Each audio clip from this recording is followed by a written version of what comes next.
Thank you all for being here today at our last coffee with the principal for the year 2019. Next time we see each other, it's going to be 2020. It's really exciting. All right, so as usual, we will start with a little icebreaker, a little conversation, because we don't want to always be the ones doing all the talking. I want to put you to work and get you to do some of the talking. So what I'd like you to do is, first, I need you to find a partner. So find someone near you that's going to be your partner. So I'll wait to make sure everyone has a partner, and then I'll give you the question for you to discuss. So let's make sure everyone has someone. So the two of you, okay. No?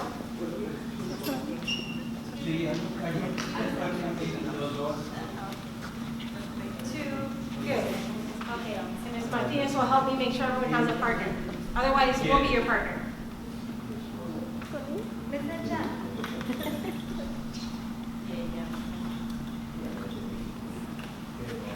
Okay, everyone has someone? All right, here's your question.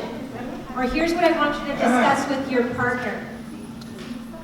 All right, during the holiday season, December, it's usually a time when we give and receive gifts. So what I'd like you to think about is I want you to think of two gifts you would like to get this holiday season. One gift that actually would cost money, whatever it may be, and the second gift, something that wouldn't cost any money. So think of two gifts, two things you would like to receive this holiday season. One costs money, the other one doesn't cost any money. So think about that. I'll give you some time to think.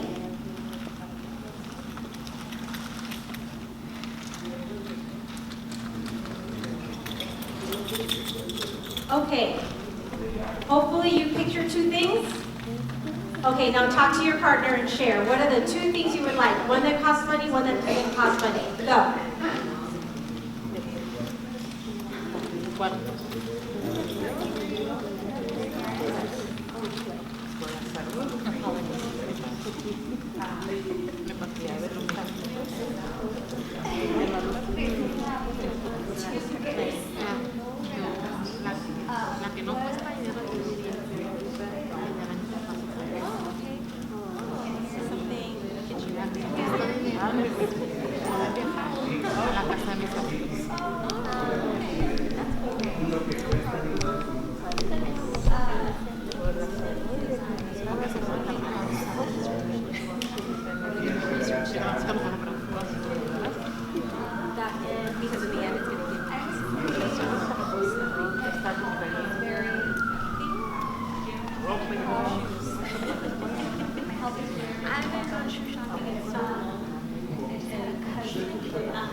Okay, final question.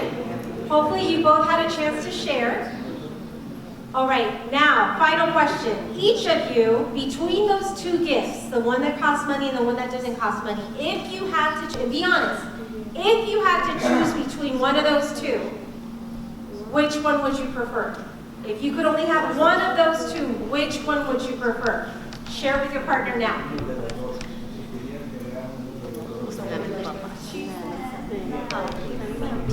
Same for me, one that does piece of money that does progress of my dissertation, so I can alleviate the stress.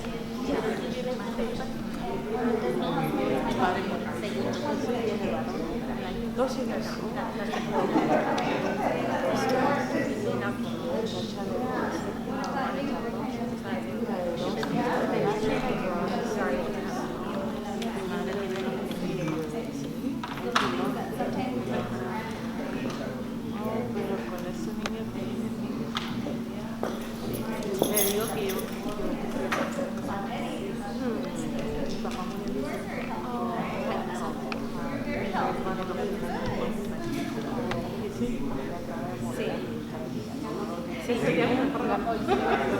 no me imagino, ese es el punto que voy a hacer. Okay, if you can bring your conversation to a close. Now, hopefully, how many of you met someone new today? How many of you talked to somebody new and you met a new person, new friend? Good, that's the whole point. You want to meet one new person, and then next time you come to a Sweetwater High School event, you can recognize that face and say, hey, how are you doing? I met you last time, so that's great. All right, so by raising your hand, how many of you, when you had to choose between the two gifts, how many of you chose the one that costs money? The one that, nobody? Really? You were honest? Really? Okay. How many of you chose the one that wouldn't cost any money? Okay, so I see a thing here. Anyone want to give me an example of what that thing is? What is it that you would like this holiday season? Yes? So your complete family, so everyone there for the holidays. Very nice. Anyone else? What's something you would like this holiday season that wouldn't cost any money? Any other examples? Yes. Your parents. So both passed away, but you wish your parents were here with you during this holiday. Okay. Yes. And over here?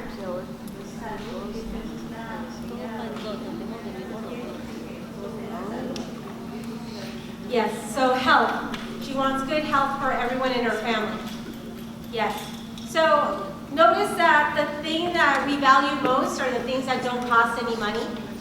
And I know a lot of times we wish, I wish I had more money because then I could buy this and that and maybe I'd be happier, but really our happiness comes from within, and it seems like the things that we value the most are those that don't cost us anything, like our health, our family, being around the people that we love and that love us. So hopefully we remember this holiday season, that we concentrate not so much on buying gifts for other people or receiving gifts, obviously, but let's provide people with the gifts that really count.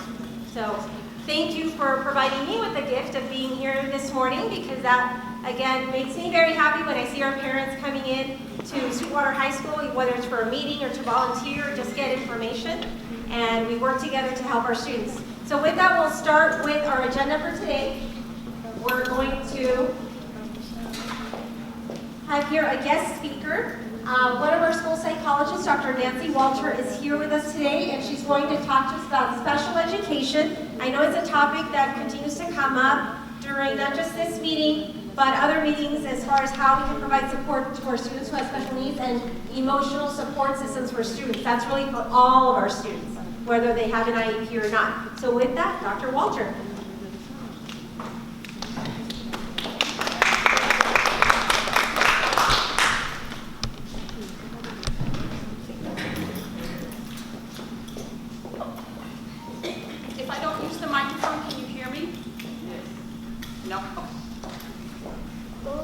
Everybody has the green sheet? All right. Okay, let me get you. So the topic I picked for this month, and I didn't think about it until we were talking about the holidays, probably goes hand in hand with the holidays, and that's anxiety.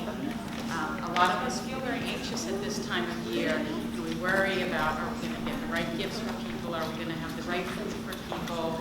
Are, when Uncle Joe and Aunt Mary get together, are they going to get along okay? Are there going to be disagreements? So for many of us, this time of year is very anxiety provoking. We feel a sense of anxiety. So just a few facts about anxiety. And I would say, this is my second year here at Sweetwater. Anxiety is probably the top. Can you not hear me? Is that better? Better? No?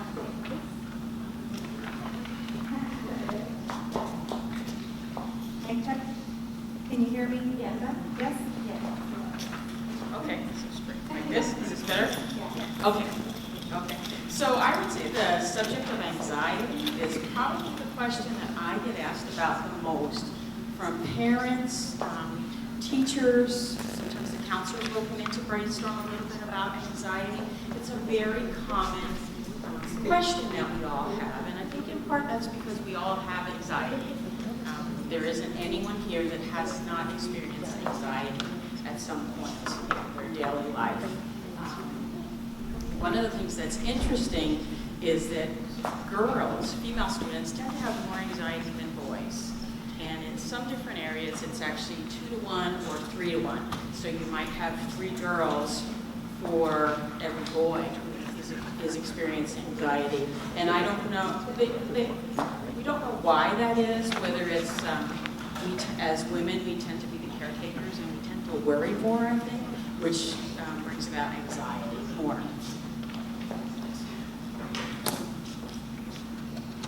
So if we have a school with, say, 2,800 students in it, we may have as many as 400 students who experience anxiety at a debilitating level. And that's a lot of students. Now, that's not to say that not every student never has anxiety, because everybody does. But there are some who just battle with it more than others.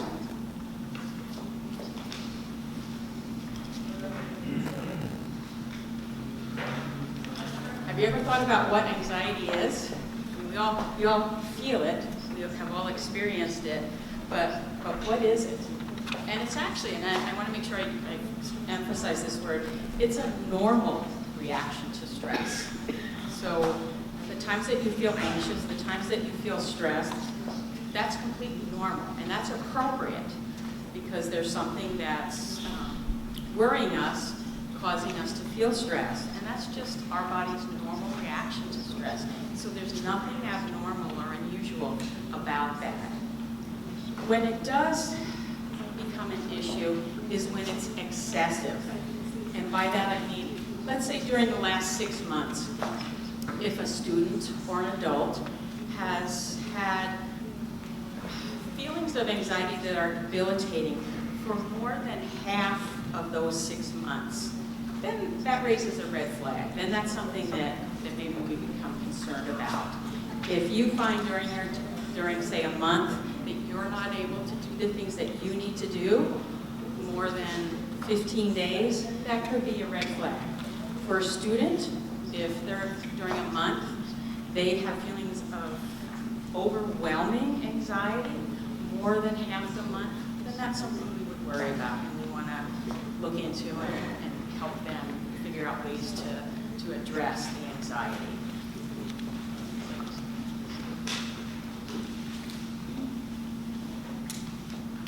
Okay, so then the next question, why? Why do we stress out? Why do we get anxious?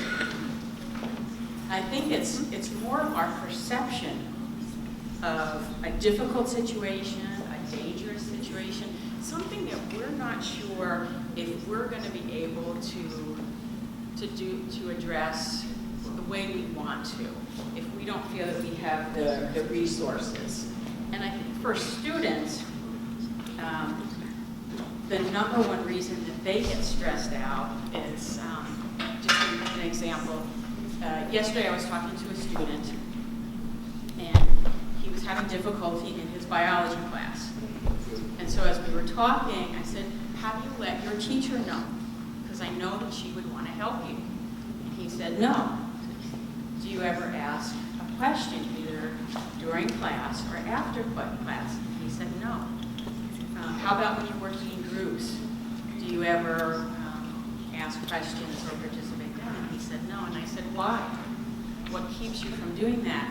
And I think this is a very common answer. He said, because I'm afraid they're going to laugh at me, and I don't want to be embarrassed. And that's really what anxiety comes down to. We don't, as adults, we all feel the same way. We don't want to be embarrassed, and we don't want anyone to laugh at us. We don't want anyone to think, oh, that person doesn't know what they're doing. That person isn't very smart. That's very anxiety-provoking and stress-provoking when we have that concern. But that's perfectly natural. It's perfectly normal. We all have that. You know, I wouldn't want you all laughing at me if I was up here, unless I said something funny. But we don't want to be embarrassed. Does that make sense?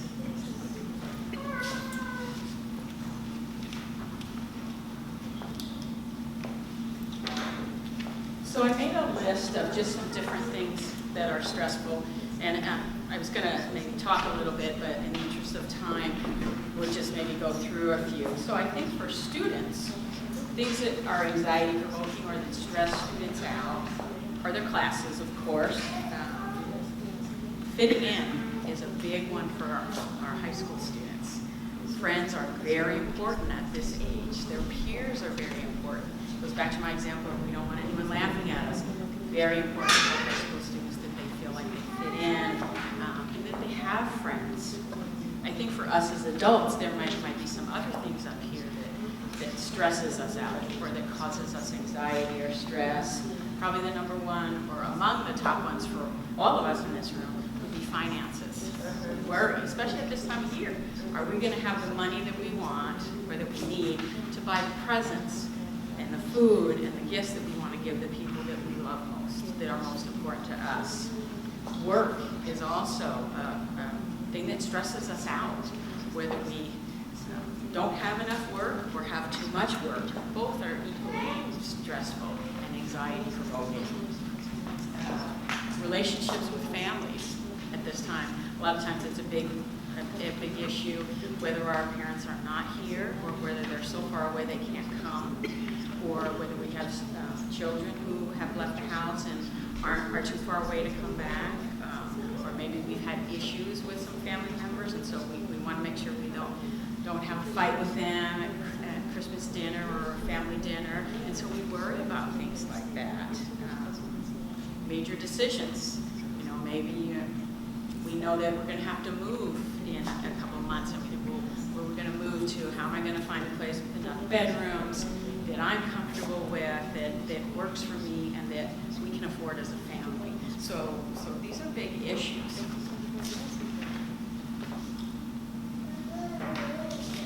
My time here. About 5 minutes before I need to stop. I don't have time for questions. Thank you. Okay. So how is anxiety manifested? And I think we've all experienced it, so we know. It's this feeling of like dread, of sometimes even doom, which sounds a little dramatic, and it kind of is, because when we're afraid that something's going to happen and it's causing us anxiety, that's how we feel, isn't it?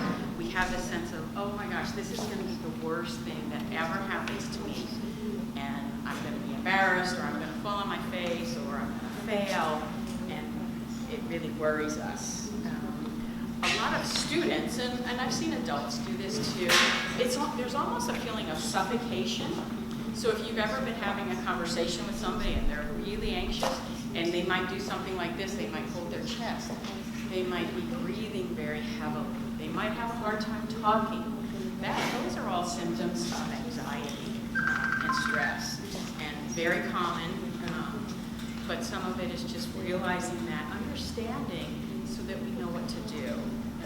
I also put on here somatic complaints, and by that, this is very common for all students, whether it's elementary, middle school, high school, sometimes even us as adults.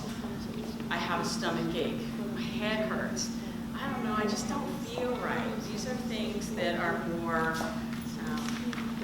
there's not a specific cause, not a specific reason, and a lot of times it's because of anxiety or stress. Again, very, very common, very, very natural.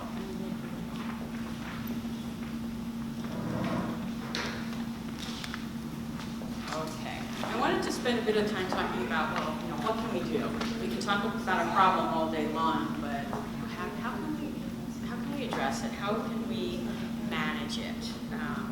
And the first one I put on here is finding a support system, and that's especially important to our students at this time in their lives where their friends are so important. So a lot of times it's important for students to have people to talk to, because the other students are probably going through the same thing that they are.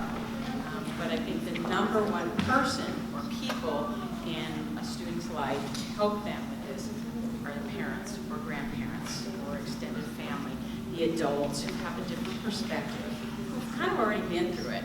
Like most of us in the room have either been a 15-year-old girl or a 15-year-old boy. So So we've all been there. We understand that experience. We understand those feelings. So we're able to help students get through that and be their support system.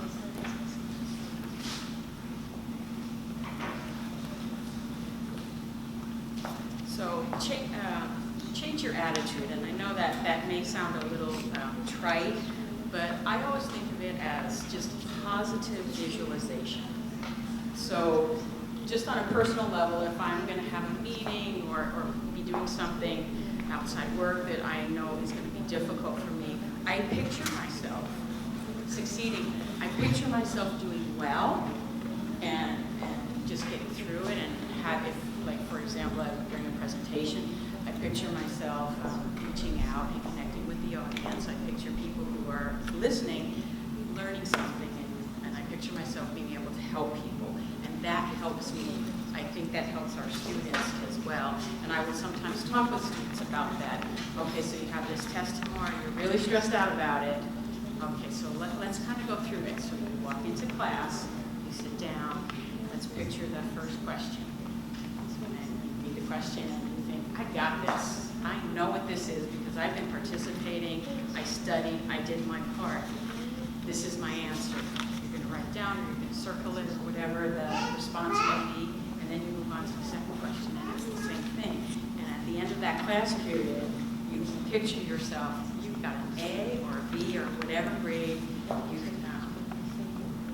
think you worked for, and you visualize success, and that's usually very helpful.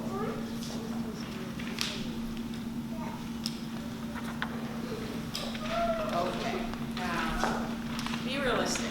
And I picked the stairs for a reason. Have you ever been trying to go upstairs and tried to go 6 at a time? What would happen if you tried to go up 5 or 6 stairs at a time? You'd fall.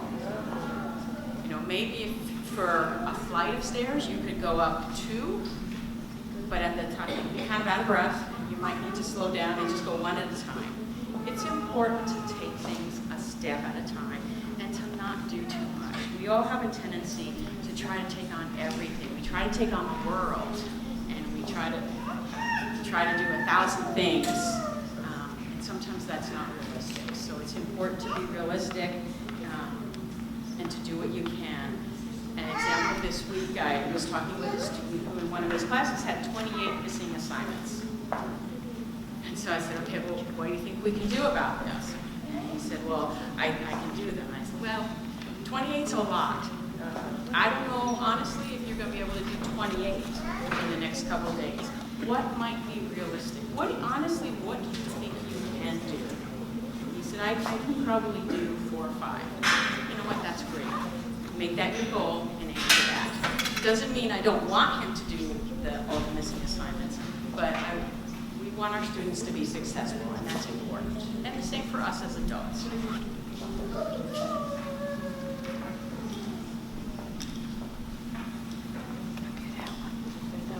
Okay, the other, being organized.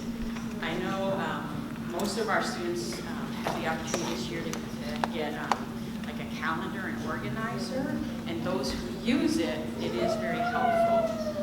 Even for us as adults, I know most of us do better when we write things down.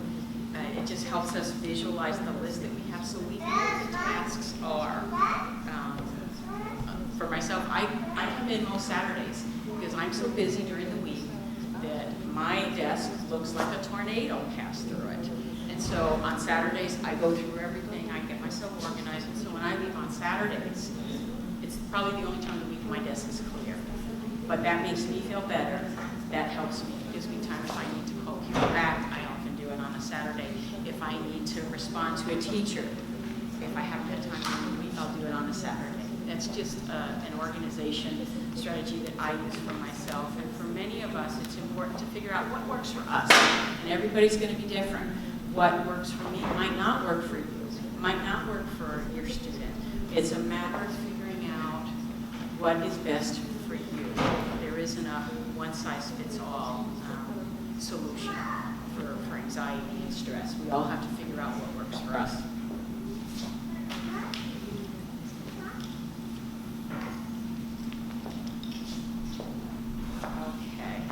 and this is a big one for adults as well as students, take breaks, give yourself me time.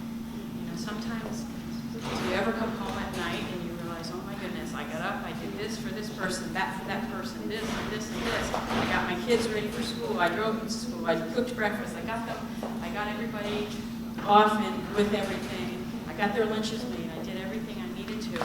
And then I went to work and I worked 8 hours and now I have to go home and do dinner and you go, oh my goodness, right? So sometimes we all need me time. Doesn't mean we all have 10 hours for me time, but even if it's just a few minutes, 5 minutes, 10 minutes, 15 minutes, a few minutes to get away and spend some time doing something that makes you feel better. Our students are the same.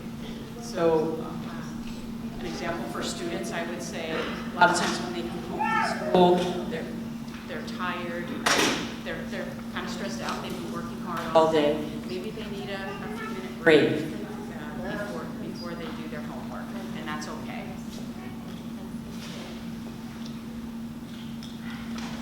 Okay, thank you. Another strategy, take good care of yourself. What tends to happen when we're stressed is that as our stress level goes up, the time we take to sleep, the time we take to take care of ourselves, that goes down.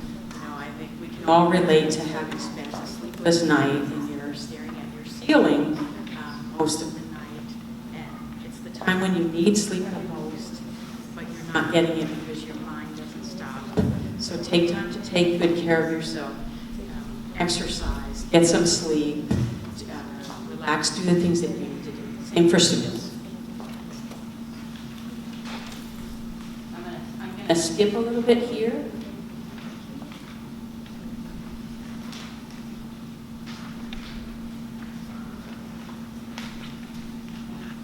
Okay. This will probably be the last thing I talk about because I want some time for questions if you have any. So. I often will say to students, and even younger students will understand this, there's something called circle of control. Circle of control is what is within our realm to control, to address. Circle of concern are all of our worries. A lot of times, things in our circle of concern, not things that we can control. Like sometimes we'll have students who might be worried about the weather, something that's going on in another state. They watch the news and they hear things that are concerning. We can't really do anything about that. Circle of control, that's what we can do things about. So what I will often say to students is, what are the things you can control? You can control your actions, your words, how you work in class, how you do your homework, how you interact with your family at home, and it's the same for all of us. Circle of control versus circle of concern.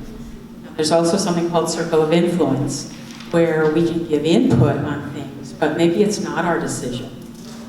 Just as a brief example, earlier this week, I was trying to come up with a topic on what I thought might be good to discuss today, and I thought, anxiety comes up so much, so I actually emailed Miss Gavin and said, this is what I'm thinking, what do you think, does that sound okay? She said yes. So that was my circle of influence. I could have suggested something else, and she probably would have said okay.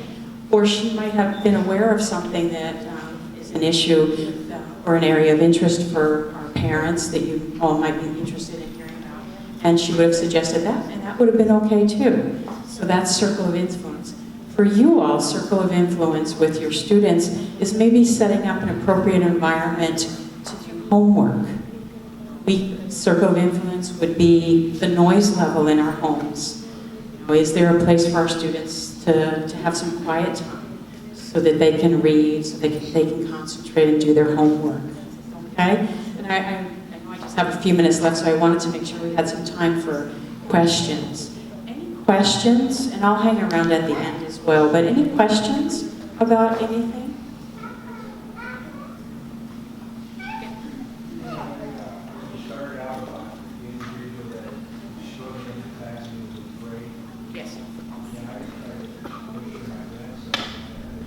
Sure, parents and parents. I know some people will be afraid to say something. Don't worry about the other kids if you write down.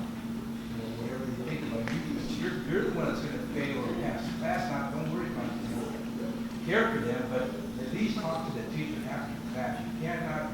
If he was struggling, and never asked questions, he was afraid. Now he's at least after class, he's talking to the teacher. You got to do that. Yes, Exactly. So what was shared, in case everybody couldn't hear, is that if his grandson shares that he's afraid, embarrassed to ask the teacher a question, that it's important to reach out to the teacher so that they're aware. Our teachers all want to do a great job, and they all want to help your students. And I don't think there's any teacher anywhere who, if they knew a student had questions or concerns, wouldn't reach out to them. So it's important to reach out. The solution actually that we came up with for that particular student is we got him an orange index card because he said thank you. We got that student an orange index card because he said that he would be comfortable putting the index card on his desk when he had questions. And that's a visual so that the teacher, when she sees that orange index card on his desk, she knows to go and check in with him and say, oh, do you have a question? Is there something I can help with? Thank you very much. Any other questions? Go first there and then there. ¿Estos temas se les dan a todos los alumnos o nada más cuando un alumno tiene problemas recurren a ustedes? Did you share these topics with all the students or just when a student have a problem? Yeah, so all of our students here have a counselor, and they can ask to go and talk to their counselor anytime. We actually have 7 counselors, and then we have 2 counselors who do more direct contact with students, but they can all, anytime if they're feeling anxious, they can reach out to their counselor, and our counselors do a lot of activities to help students in all different areas. So every Wednesday they actually have an activity set up during lunch, and students are welcome to go anytime. They're always welcome in the counseling center. They just need to let their teacher know and ask for a pass. Okay, you're welcome. Okay. Sabemos que la ansiedad es una de las enfermedades, podríamos decir, que ocupa un gran porcentaje dentro de los Estados Unidos por el algoritmo de... You know that anxiety is one of the problems, a big problem in the United States. Por el ritmo de vida que se tiene aquí en Estados Unidos, el trabajo, el estudio, variedad de actividades. Because of the variety of activities, work, studies. Entonces, muchas veces, ese tipo de enfermedad sí nos podría ayudar a una persona que esté cercana, pero muchas veces puede sobrepasar a ser una enfermedad crítica. So a lot of times we have people we ask can you help us, but sometimes it's more than that. It's like overwhelming. Y es ahí cuando se tiene que recurrir a un especialista para que los oriente, ya sea con consejos o personas que realmente saben de qué manera ayudar a una persona que tiene ansiedad, porque de no ser tratada, See a professional who can help us and have experience. porque de no ser tratada a tiempo puede inducir al estudiante o al mismo al adulto a tener deseos de suicidio, entonces sí es importante que nosotros como padres, si vemos algo raro en nuestros hijos, busquemos ayuda profesional. Existen los psicólogos, existen los psiquiatras, o existen personas especializadas en tratar este tipo de enfermedad de ansiedad. ¿De qué forma lo pueden tratar? Tal vez con medicamento, porque sí a veces se tiene que recurrir al medicamento o simplemente a cobrar. Eso es lo más importante. Yes, exactly. So there are lots of options for help. If your student's anxiety gets to a critical level or an excessive level, like I mentioned earlier, if it's something that goes on for more than 6 months, if your child expresses a desire to hurt himself, please reach out to someone. because we want to help.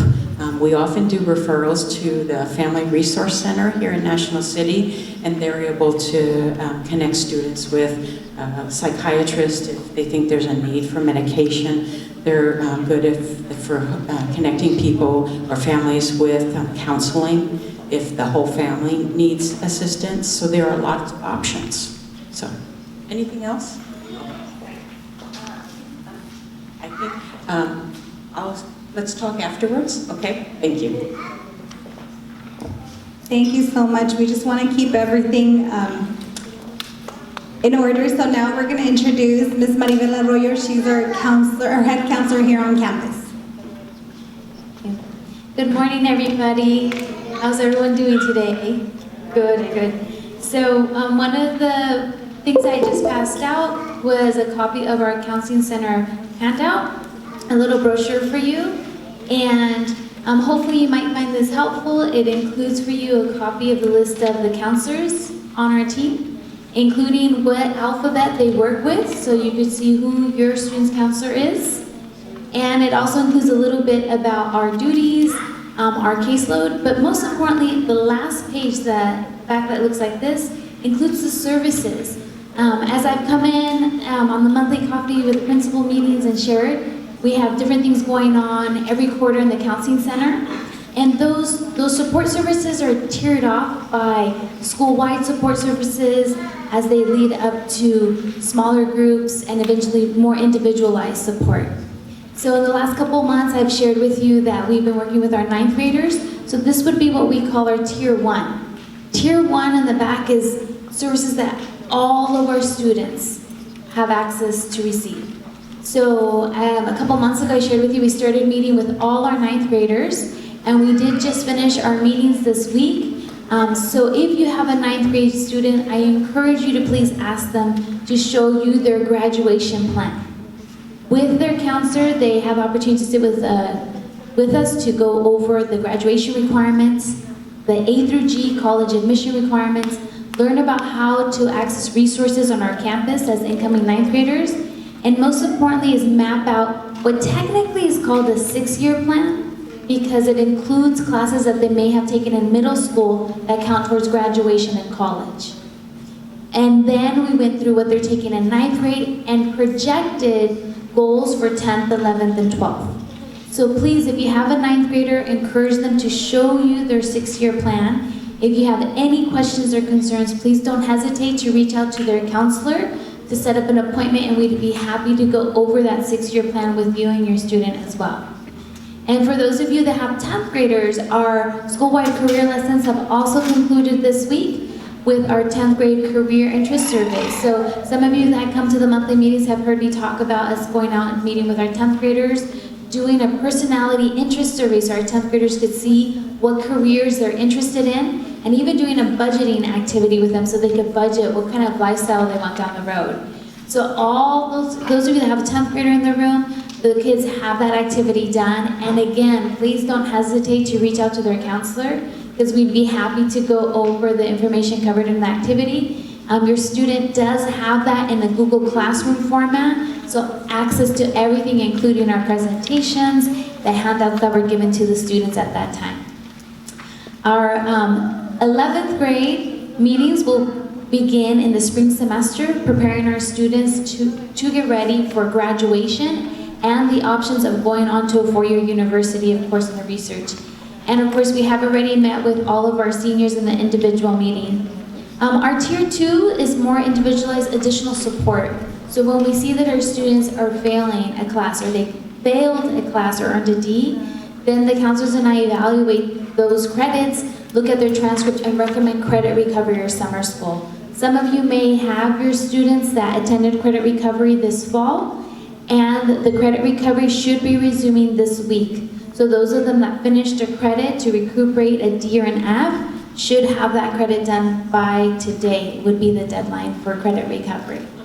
And then of course our Tier 3 is even another level of counseling, more smaller group setting. And as I mentioned, we were talking about when we as counselors also talk to our families and our students that are dealing with anxiety, we also can help our families and connect them to those resources that Ms. Walter mentioned with our Family Resource Center, which is our local community agency here that we work with to help support our families with anything that families may need, from counseling, therapy for their students.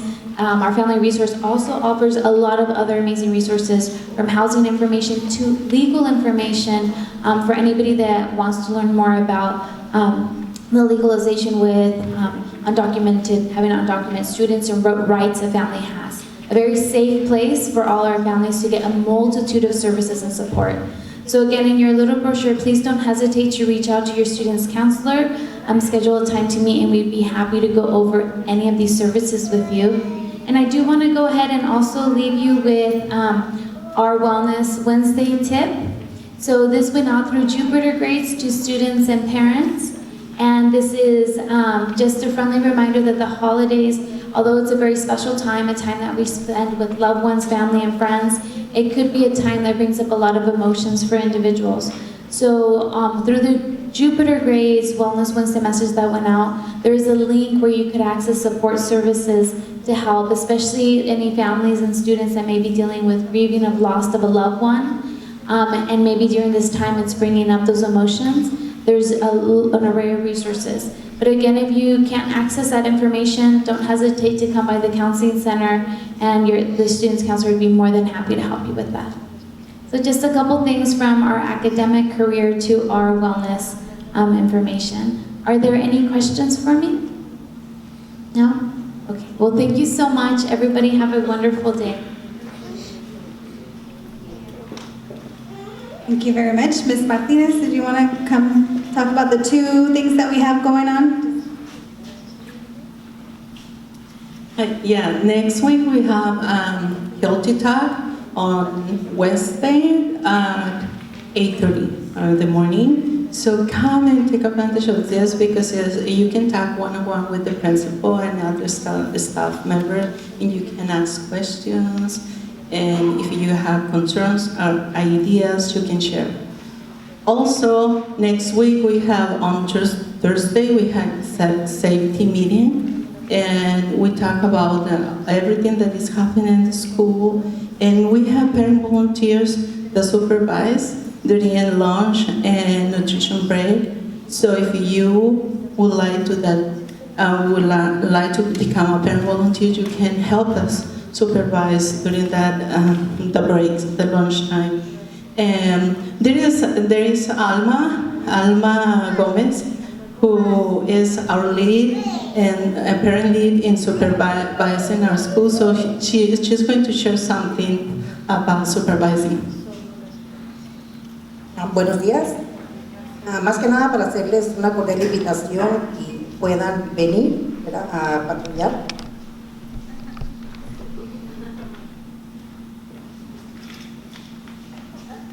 Invite parents to come and be volunteers. Es algo muy importante para los alumnos. Nuestro encargado de patrullaje, el señor Chaides, ha hecho muy buen trabajo. Mr. Chaides did a great job checking on the students during lunch. Pero necesitamos más papás. Somos pocos los que venimos y lo hacemos de todo corazón para los alumnos. We need more parents. Is there just a few parents coming, and we need help from more parents? Anteriormente, lo que fue el año pasado, teníamos niños peleando, haciendo bolitas. El ver a papás cerca de ellos surge un impacto muy grande. Así es que, si pueden, por favor, los invitamos. Es una experiencia muy buena para todos los niños. Last year we had fights between the students, but when the parents are near, there's a change. So it's something very good for our students. La diferencia que ha existido, que ahorita ya no vemos niños fumando con los cigarrillos eléctricos, llegamos a ver niños fumando marihuana, ahorita ya no lo hay. Incluso el momento que miran a uno de adulto, los niños luego desaparecen y empiezan a caminar o a sacarse de bolas. So we see a difference between last year and this year. We don't see any more students smoking, or when they're doing something wrong and then see parents, then they start changing or just walking. So it's a huge difference having parents here. Thank you. Sorry, we have to move right along. We have a couple of teachers from the Health Academy, if I can have them come down as far as bringing up some photos for us. Mr. Eric Esperon, the Health and Welding Academy, and then we have Dr. Kranzberg and 2 students. Can you introduce the 2 students, please? Good morning, ladies and gentlemen. My name is Mr. Eric Esperon. I'm the government teacher for the Health Academy and the Welding Academy. In a few minutes, you're going to be hearing from Jonathan Martinez and Simi Sola. They're both representatives of our academies. And what makes our school so unique is that every student who comes here and does everything that they're supposed to, they will have an equal opportunity to be able to go to college. But what the academies grant, what the academies grant each student that goes through the 3-year sequence is an opportunity to be able. They have an advantage, a huge advantage, I would say, over students that are starting at Southwestern College. For example, the Health Academy, every student there, once they've been graduated from the program, they're already qualified to take the CNA exam. And they already have a huge lead on students who are just entering Southwestern College. And they still have to take classes. Our students, right out of high school, are ready to take that exam. Similarly with the welding program, the students are ready for jobs at NASCO, and there's a booming demand for their skills. So if they choose to go to college by being in the academies, they are ready to go. They have to pass English, they have to pass chemistry, biology, all the necessary sciences, the necessary social sciences. There's no gap, assuming that they've done their job. So recently, our academies had an event, a roundtable partner discussion, where our students were able to meet with different employers, potential mentors, and again, these are opportunities that students normally wouldn't have at any other school. So. I'm going to go ahead and upload this video to our Academy's website. I know due to time there's a little bit of constrictions, but again, we'll have this video accessible to you on the website where you can see our industry partners, share what it's like to share a day in their career, and it was a great opportunity. It was a great opportunity for students to again partake in this event. So a few of them, about 5 to 6 industry partners, were able to share their experience, and we'll upload these videos online. So next we have our students that are in part of our program to talk a little bit more about the program. Hi, my name is Jonathan. I am part of the Academy, and I've been the host and president this year, and I've been in it for 3 years now. I just want to say a little bit about what the Academy does. It is a very unique experience. A lot of high schools do not have this, and we're lucky to have it.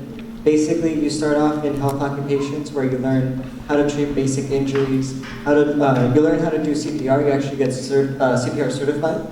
You also, from there, you learn more about what professions there are. You learn about medical terminology, how this language is like completely different from what we learn. And it's something that you have to learn to go into the hospitals, because during senior year, you go to an internship at either Frederica Manor or at Scripps Mercy Hospital.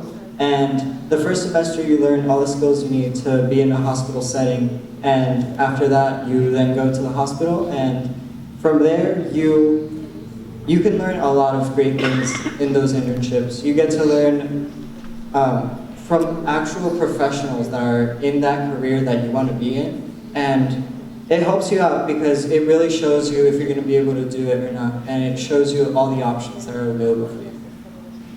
And I just want to say that it's great because you get to do this while you are still taking your core classes. You don't miss out on anything in school because it's just one of your electives. So, thank you.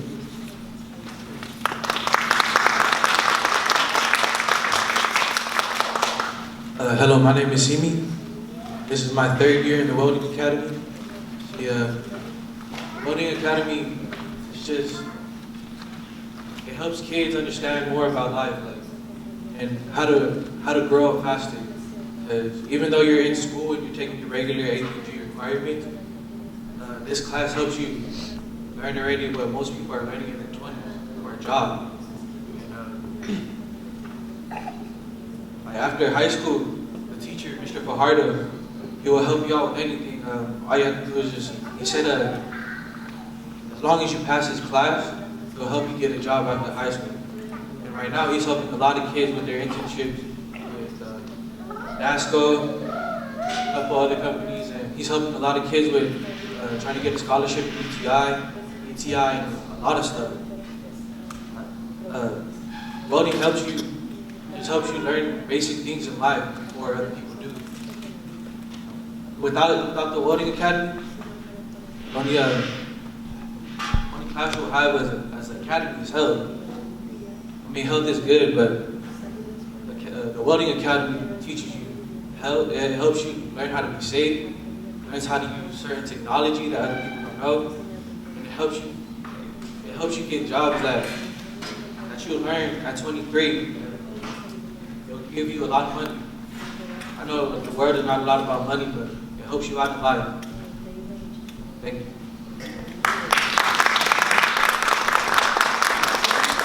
Thank you, gentlemen.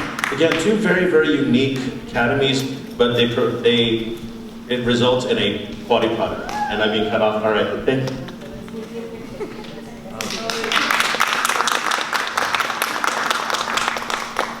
Thank you, especially to our students. Great examples of what our health and welding academies are producing throughout the year. And with that, I do open it now up to any general questions. Are there any general questions anyone has about what's going on in school right now or any upcoming events? I know we're very close to the end of the semester. After today, we have 2 weeks left. We have 1 more week of regular classes. The following week, we have our final exams. So you can access our schedule on our website. And that last week of final exams are minimum days on Tuesday, Wednesday, Thursday. So that's on the 17th, 18th, and 19th of December. Those are minimum days where students get out at about 12:40 p.m. And then on the final day, on the 20th, Friday the 20th, that's a regular day. So they get out at 2:38. And that's when students do get their final grades, although final grades are mailed home to you over the break. So students may not walk in with the grades on the 20th, but they will be mailed home over the winter break, and the district mails those out to you, so expect those. But if you check Jupiter grades, as you should, that should give you an accurate grade for each of your son or daughter's classes. All right, and as it was mentioned earlier by Ms. Martinez, we do have Healthy Talk next Wednesday. So some of you tend to come to that, which is great. Again, Healthy Talk is when we meet in front of the Parent Center, so that's next Wednesday at 8:30 a.m. We meet, wear comfortable shoes, and then we go for a walk around the school, and we get to talk. And it's not just me, but we have other staff members that join us, and you can ask us any questions you may have, or it's also good for you to talk to each other about how best parenting practices, things that might be going on with your students, and you get to share how we maybe handle those together. And so it's a great time for us to spend a little bit more time together and get to know each other better and answer any questions you may have. So hopefully you can join us. Are there any general questions right now? Yes. Oh, good question. So for Healthy Talk, and there was a flyer out there at the table. So for Healthy Talk, it starts at 8:30, and we're done by 9 o'clock. So it's only 30 minutes. Yeah, so we don't need a big commitment. So show up by 8:30. You can show up a little bit before at the Parent Center. We have you sign in, and then that's when we start our walk together. And we're usually done by 9 o'clock, sometimes even a little bit earlier. So if you want to join us, that's why we call it Healthy Talk. We get to talk, but we're getting some exercise. And we walk the outside of the school, and it's 1 mile. So that way you can go home and feel good about having walked 1 mile. Get your steps in. All right, any other questions? Okay, well, I want to wish you a very happy holiday and a happy new year. Be safe. And we still have more coffee and goodies out there. Feel free to go out there and talk to one another. And if you have any specific questions for me, I'll be out there as well. Or for Dr. Walter in regards to anxiety or any information that was shared with you today, she's also going to be available. Thank you all and have a wonderful weekend. Thank you.